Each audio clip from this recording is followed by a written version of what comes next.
On s'est déjà tous retrouvés dans la rue ou dans le métro à juger des personnes parce qu'on voit que ses lunettes elles sont un peu trop grandes, elles glissent sur son nez, ou on voit juste une personne qui a du mal à marcher, qui est sur sa canne.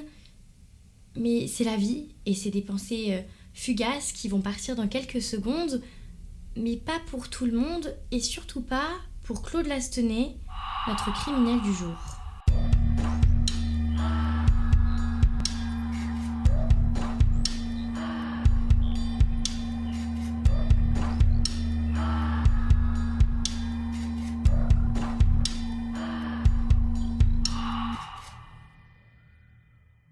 Et avant de commencer cette vidéo, je tenais à m'excuser parce qu'il ne va pas avoir d'image sur cette vidéo. Ça fait plutôt longtemps que je n'ai pas posté et pour cause, mon ordinateur m'a lâché. Oui. Du coup, j'ai pas le choix que de faire le montage le plus simple au monde si je veux poster cette vidéo. Donc voilà, je voulais quand même vous raconter l'histoire. Donc j'espère tout de même que le format va vous plaire et je vous dis bonne vidéo. Claude Lastenay, né le 19 janvier 1971 à Brest. Quelques minutes après son frère jumeau, Frédéric.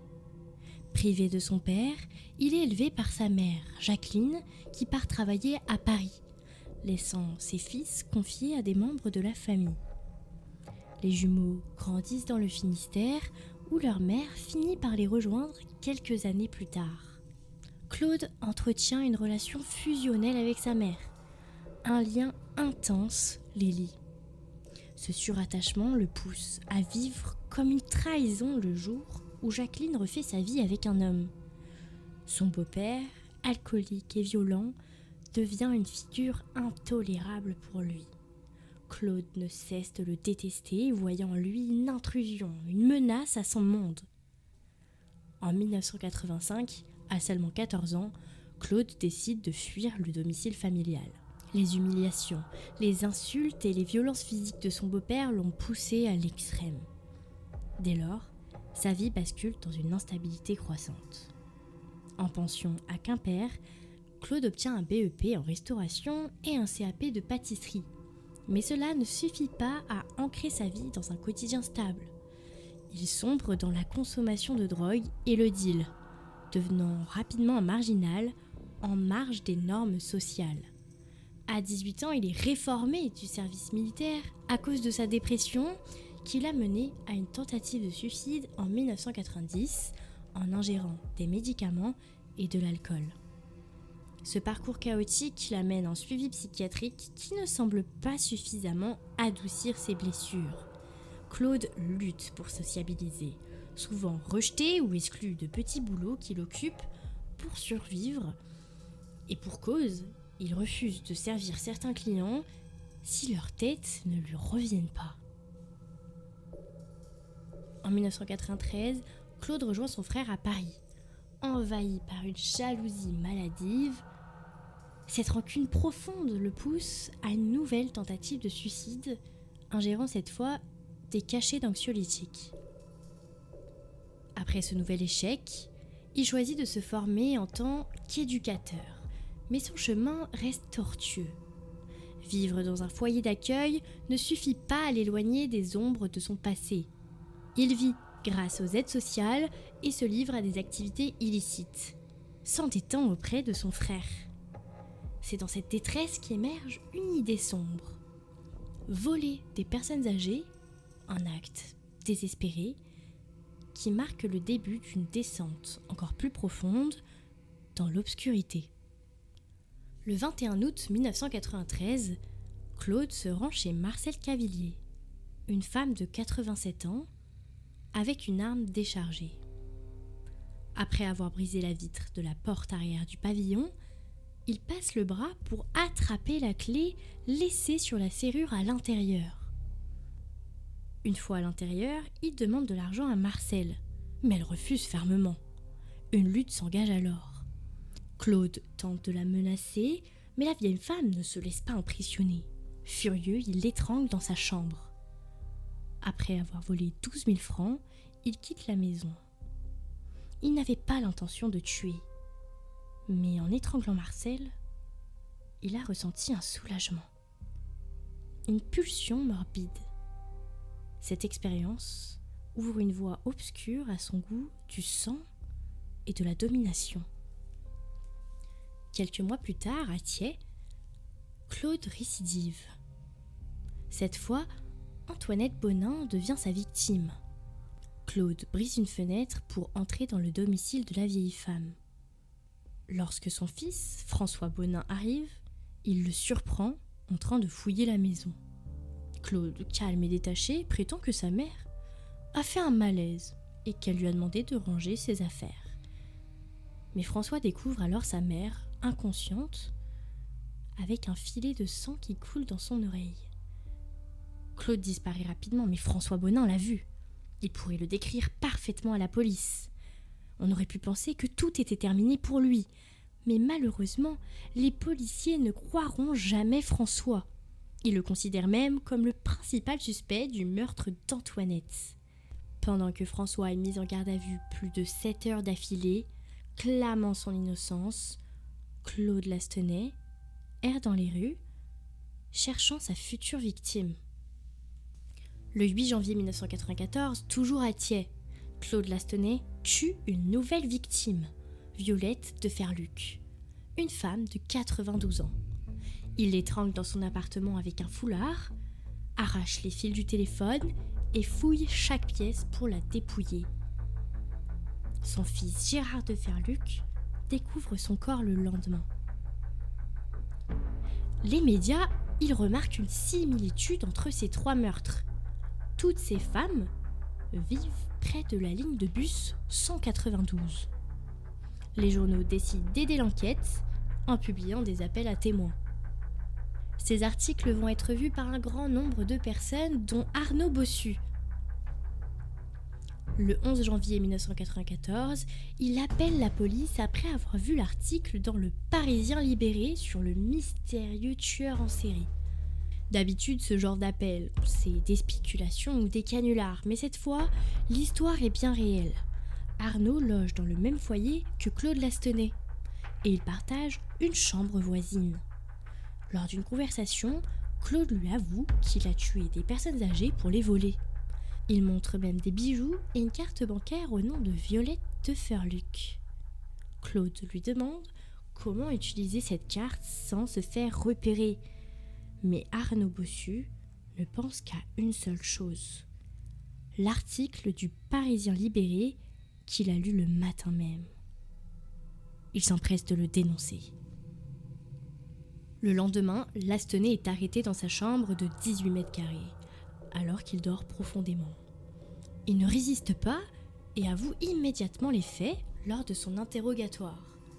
La perquisition de son domicile confirme ses aveux. Les enquêteurs découvrent les objets volés, notamment la carte de crédit au nom de Violette de Ferluc et de nombreux bijoux, puis un poste radio.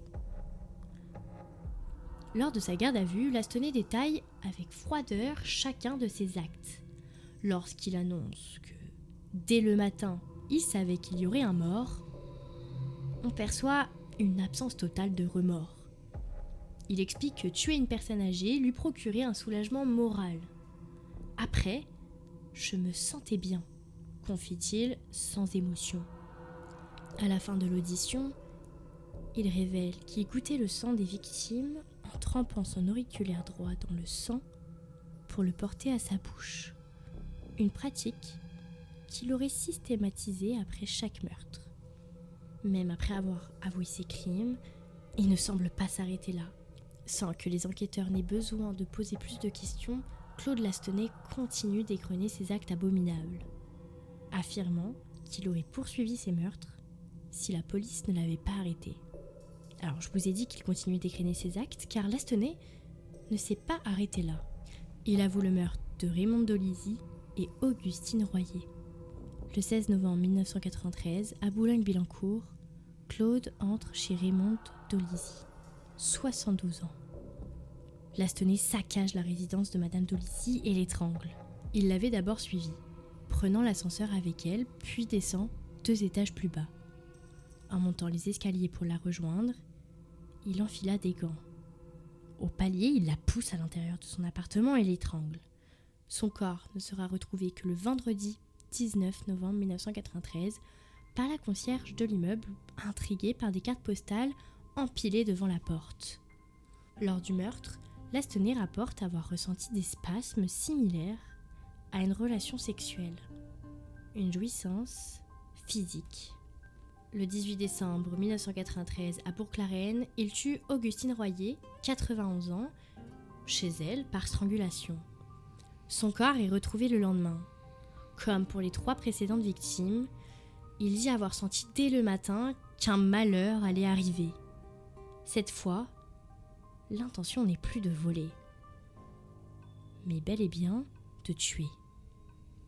En 5 mois, il a tenté de commettre 5 meurtres, ou du moins 6. Une femme réussit à lui échapper. Elle s'appelle Rosalie Zajka. Le 20 décembre 1993, à Chevilly-Larue, Lastoney agresse Rosalie Zajka, âgée de 82 ans, chez elle. Il exige de l'argent sous la menace d'une arme. Mais Madame Zajka lui donne seulement 300 francs. Mais Claude Lastoney, il veut aller plus loin. Il la jette sur son lit et tente de l'étrangler avec le couvre-lit.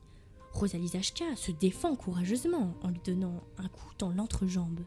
Sa voisine entend les appels au secours et appelle les autorités. Dans la lutte, Lastoney perd la casquette qu'il porte et s'enfuit. La victime reste plusieurs jours à l'hôpital dû à un traumatisme crânien, mais elle aide la police à établir un portrait robot. Lors de sa présentation de Lastoney, le 18 février 1994, elle l'identifie formellement comme étant son agresseur. Lors de ses premiers interrogatoires, Claude Lastoney parle de pulsions irrésistibles. Il sélectionne ses victimes parmi des vieilles dames qu'il considère comme faibles, incapables de se défendre. Pour lui, elles ne sont plus que des objets à manipuler et des proies idéales qu'il sait retrouver chez elles pour assouvir ses désirs meurtriers.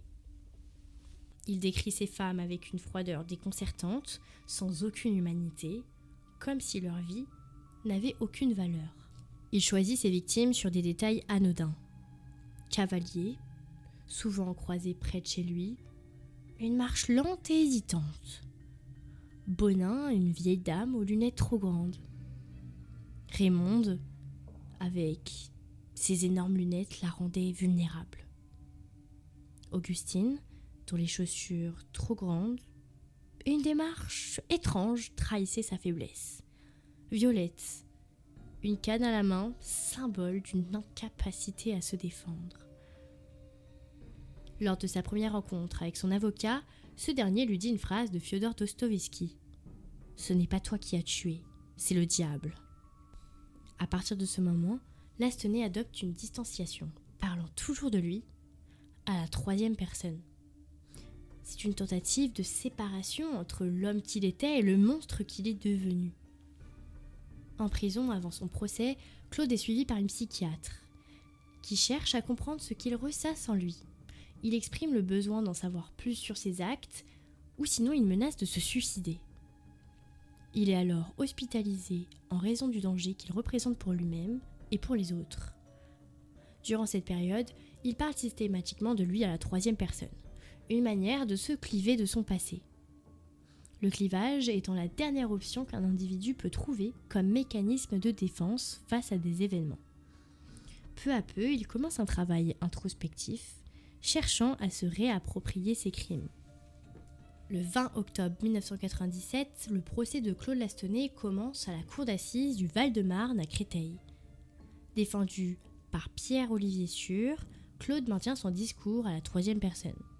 Il explique qu'une partie de lui-même ne reconnaît pas cet homme capable de tels actes atroces. Avec une fascination morbide pour le fantastique, il évoque ces meurtres comme une quête d'immortalité, s'identifiant à Satan. À chaque fois que j'ai étranglé ces femmes, il y avait un écoulement de sang, soit du nez, soit des oreilles. Je trempe mon doigt, l'auriculaire droit, dans le sang et je le porte à ma bouche. Le sang m'excite. J'ai même été fascinée par les récits de vampires, par l'image de Lucifer. Malgré ses obsessions, les experts psychiatriques s'accordent à dire que Claude ne souffre d'aucune maladie mentale. Lors de son procès, Claude affirme avoir vaincu ses démons. « Je sais que c'est moi qui ai tué, Mais ce n'est pas le Claude Lastenay qui paraît aujourd'hui devant vous. Celui qui a tué est mort. Je l'ai combattu avec les psychologues en prison. Et on pourrait y voir une sorte de vérité. Après une nouvelle expertise lors de son procès, les psychiatres se sont tous conciliés pour féliciter les efforts du meurtrier qui arrive désormais à parler de lui à la première personne. Toutefois, ces salutations ne font aucun effet sur l'avocat général. Le 22 octobre 1997, il est condamné à la réclusion criminelle à perpétuité avec une peine de sûreté de 18 ans. Après près de 30 ans de détention, Claude Lastenay s'éteint le 19 décembre 2023 au centre pénitentiaire de Poitiers-Vivonne. Bien qu'il ait eu la possibilité d'une libération conditionnelle depuis janvier 2012, il a attendu jusqu'en 2022 pour tenter de la solliciter. Son avocat, Pierre Olivier, le décrit comme un homme fragile, hanté par son passé et incapable de se faire à une vie en liberté. Il évoque une personnalité profondément marquée par ses actes, craintive et isolée, vivant dans l'ombre de ses propres démons. Et c'est la fin de cette vidéo qui était pour une fois un podcast. J'espère tout de même que l'histoire vous a plu et qu'elle vous a surtout fait réfléchir.